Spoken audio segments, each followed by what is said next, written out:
আগামী সপ্তাহের শেষ নাগাদ যুক্তরাষ্ট্রের প্রথম সারির 25টি কোম্পানি থেকে প্রায় 45 জন শীর্ষ কর্মকর্তা আসবেন।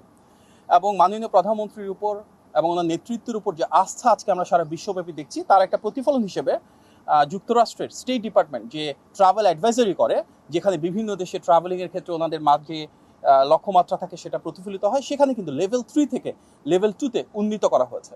অর্থাৎ বাংলাদেশের বর্তমান যে অবস্থান রয়েছে সেখানে মার্কিন যুক্তরাষ্ট্রের বিনিয়োগকারী এবং সবার জন্য এটি উন্মুক্ত, এবং সবাই যেন এখানে আসেন এবং এ দেশ গণতান্ত্রিক পথযাত্রায় কীভাবে বিভিন্ন ধরনের ইকোনমিক অপরচুনিটি তৈরি করতে পারছে সবার জন্য, সেটি এক্সপ্লোর করে, সেটা আমাদের মূল লক্ষ্য। অত্যন্ত আন্তরিক এবং সৌহার্দ্যপূর্ণ আজকের এই আলোচনায় বাংলাদেশ এবং যুক্তরাষ্ট্রের যে ঐতিহাসিক সম্পর্ক রয়েছে সেটি একটি ভিন্ন মাত্রায় যাবে, এবং তার উপর ভিত্তি করে আমরা আরও বেশি যুক্তরাষ্ট্রের সাথে ট্রেড এবং সে দেশ থেকে ইনভেস্টমেন্ট এখানে অ্যাট্রাক্ট করবো। বাংলাদেশ ইনশাল্লাহ আরও বেশি এমপ্লয়মেন্ট জেনারেট হবে, এবং আমাদের যে মাল্টিফ্যাসেটেড অ্যাটাচমেন্ট রয়েছে, যে অপরচুনিটিস রয়েছে, একটা পার্টনারশিপের মাধ্যমে এটাকে ইনশাল্লাহ সামনের দিকে এগিয়ে নিয়ে যাব। এখান থেকে মিটিংয়ের পর যুক্তরাষ্ট্রের স্পেশাল এনভয় মিস্টার গোর উনিও প্রেস ব্রিফ করেছেন এবং এই কথাগুলো সামনে এসছে, এবং আমরা বিশ্বাস করি গণতান্ত্রিক এই পথযাত্রায় যুক্তরাষ্ট্র একটি বন্ধু প্রতিম রাষ্ট্র হিসেবে দীর্ঘদিন ধরে যে হয়েছিল বাংলাদেশের সাথে থাকবে, পাশে থাকবে, এবং মাননীয় প্রধানমন্ত্রীর নেতৃত্বের প্রতি যে আস্থা ওনারা প্রদর্শন করেছেন, যে আত্মবিশ্বাস দেখিয়েছেন, সেটির জন্য আমরা সাধুবাদ জানাই। আজকে মাননীয় প্রধানমন্ত্রীর সাথে বাংলাদেশের স্থানীয় বিজনেস কমিউনিটির একটা মিটিং হয়েছে। আপনারা হয়তো অবগত রয়েছেন যে দেশের প্রথম সারির বেশ কয়েকটি শিল্প প্রতিষ্ঠানের যারা কর্ণধার রয়েছেন, ওনাদের একাংশ আজকে মাননীয় প্রধানমন্ত্রীর সাথে বৈঠকে বসেছিলেন, এবং সেখানে স্থানীয় অন্যান্য বেশ কিছু মন্ত্রণালয় এবং সরকারি দপ্তরের যারা দায়িত্বপ্রাপ্ত ব্যক্তিবর্গ ছিলেন, ওনারাও ছিলেন সেখানে। মাননীয় প্রধানমন্ত্রী প্রাইভেট সেক্টরের বিভিন্ন বিষয়ে ওনাদের অবস্থানগুলো জানতে চেয়েছেন। AKS অর্জন করলো গিনেস ওয়ার্ল্ড রেকর্ডস। AKS আমাদের দীর্ঘ ফ্যাসিবাদের কারণে রাষ্ট্র ব্যবস্থায় অনেক ধরনের সমস্যা রয়েছে।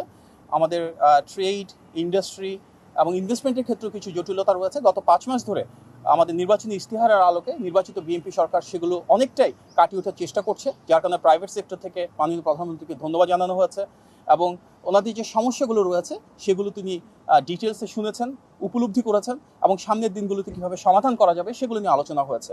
বিশেষভাবে আমাদের বিদ্যুৎ এবং গ্যাসের যে ঘাটতি রয়েছে, কিভাবে আমরা এনার্জি সেক্টরে যে লং টার্ম ধরে চলে আসা সমস্যা সেটা সমাধান করব, কিভাবে আমাদের এনার্জি সিকিউরিটিটাকে আরেকটু এনহান্স করব, বাংলাদেশে দেশি এবং বিদেশি বিনিয়োগ বাড়ানোর জন্য আমাদের এনবিআর বা ট্যাক্সে কী ধরনের রিফর্ম করার প্রয়োজন রয়েছে, কিভাবে আমাদের পলিসি সাপোর্টটা এমন হবে যেখানে প্রাইভেট সেক্টর লেড একটা গ্রোথ আমরা ইনশিওর করতে পারি, সেগুলো নিয়ে আলোচনা হয়েছে। পাশাপাশি বাংলাদেশের বিভিন্ন ইনভেস্টমেন্ট সেক্টরের ক্ষেত্রে যে ইন্ডাস্ট্রি ক্লাস্টারগুলো থাকে, যেমন বেশ কিছু ইকোনমিক জোন রয়েছে, বেজা রয়েছে, বেবজা রয়েছে, সেগুলোতে কীভাবে আরও বেশি বিনিয়োগ আকৃষ্ট করা সম্ভব হয়, যেখানে জটিলতা রয়েছে সেটাকে আরও সহজতর কীভাবে করানো হয়, এগুলো নিয়ে প্রাইভেট সেক্টরের সাথে মাননীয় প্রধানমন্ত্রী আজকে আলোচনা করেছেন, এবং সংশ্লিষ্ট বিভিন্ন মন্ত্রী, প্রতিমন্ত্রী, উপদেষ্টা এবং বিভিন্ন দপ্তরের প্রধান ওনাদের মতামত দিয়েছেন।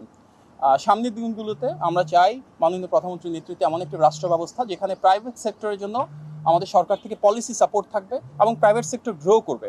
তার জন্য একটা pro business, pro investment budget আমরা দেখেছি, এবং সেই বাজেটের বহিঃপ্রকাশ হিসেবে আমরা সেগুলো নীতিমালাগুলোকে বাস্তবায়ন করব, যার মূল উদ্দেশ্য হবে বাংলাদেশের যে বিপুল পরিমাণ ডেমোগ্রাফিক ডিভিডেন্ড রয়েছে, অর্থাৎ আমাদের প্রচুর তারুণ্য এবং নারী রয়েছেন যারা কর্মসংস্থান এবং আত্মকর্মসংস্থানের জন্য প্রস্তুত, ওনাদেরকে আমরা আরও কীভাবে বিকশিত করতে পারি। অনেকগুলো বিষয় নিয়ে আলোচনা হয়েছে, পরবর্তীতে সংশ্লিষ্ট দপ্তর থেকে বিস্তারিত জানানো হবে। যেমন প্রাইভেট সেক্টর থেকে একটা বলেছে যে আমাদের যে পোর্টরা রয়েছে, একটা এক্সাম্পল হিসেবে বলি চিটাগাং পোর্ট কিংবা ঢাকা এয়ারপোর্টে সেখানে যে কমার্শিয়াল অ্যাক্টিভিটিসগুলো রয়েছে, আমদানি রপ্তানির জন্য 24/7 সার্ভিস করা যায় কিনা। মাননীয় প্রধানমন্ত্রী তাৎক্ষণিকভাবে নির্দেশনা দিয়েছেন, এবং সরকারের সকল দপ্তর মিলে নিশ্চিত করবে সামনের দিনগুলোতে যে বাংলাদেশের প্রতিটি পোর্ট যেন 24 ঘন্টা সার্ভিস প্রোভাইড করতে পারে। ইম্পোর্ট এক্সপোর্টকে আরও কীভাবে ফাস্টেনার করা যায়, আরও কীভাবে এক্সপেডিয়েট করা যায়, এরকম বেশ কিছু সেক্টরে বেশ কিছু পলিসির ক্ষেত্রে প্রস্তাবনা এসেছে। মাননীয় প্রধানমন্ত্রী তাৎক্ষণিকভাবে আলাপ আলোচনার ভিত্তিতে কিছু সিদ্ধান্ত দিয়েছেন।